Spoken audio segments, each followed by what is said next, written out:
দীর্ঘ ৪ বছর প্রেমের পর চলতি বছরের ফেব্রুয়ারি মাসের ৮ তারিখে গাজীপুরের কড্ডা মন্দিরে বিবাহ বন্ধনে আবদ্ধ হয় শ্রীমতী মিতু রানী ও তন্ময় সূত্রধর। বিয়ের ৩ মাস পর হঠাৎ যোগাযোগ বন্ধ করে উধাও হয় স্বামী তন্ময়। কোনো উপায় না পেয়ে স্বামীর গ্রামের বাড়ি বগুড়া সোনাতলা থানার কানুপুর মিস্ত্রিপাড়া গিয়ে স্ত্রীর দাবিতে অনশনে বসেন মিতু রানী।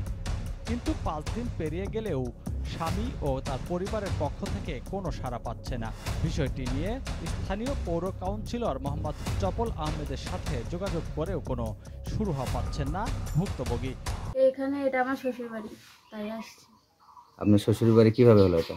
শ্বশুর বাড়ি কি হলো, তার ছেলের সাথে আমার রিলেশন ছিল ৩ মাস আগে। তার ছেলে, মানে আমি ঢাকা থাকতাম আগে, তার ছেলে আমার বাসায় গেছে এবং বিয়ে করছে। তার জন্য করে এটা আমার শ্বশুর বাসায় তালা দেওয়ার বাড়ি যেহেতু করছে, আজকে না হলেও ১০ বছর পরে হলেও আসতেই হবে। আসুক, দেখি কবে আসে।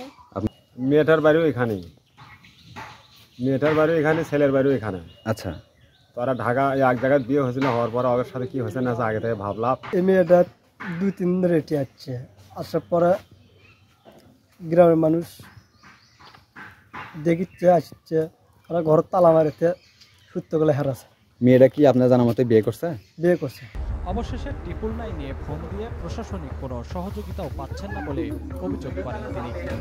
বিষয়টি নিয়ে সোনাতলা থানায় জানতে চাইলে তদন্ত অফিসার নাজিমউদ্দিন গণমাধ্যমকে জানান, আসসালামু আলাইকুম। ওয়ালাইকুম আসসালাম। ভাই, সোনাতলা থানা সেকেন্ড অফিসার নাজিম ভাই বলতেছিলেন?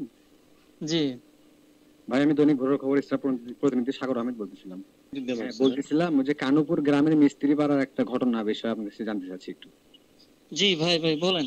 ওখানে যে একটা তরুণী একটা যে বিবাহ করছে, স্বামী ওনাকে ছেড়ে চলে গেছে, ওনার বাড়িতে অনশন করতেছে বর্তমান সকাল থেকে।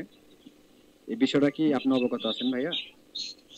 না, আমাদের এই বিষয়ে কোনো রিটেন কোনো ডকুমেন্ট বা কোনো বাদী আমাদের থানায় আসে নাই ভাই।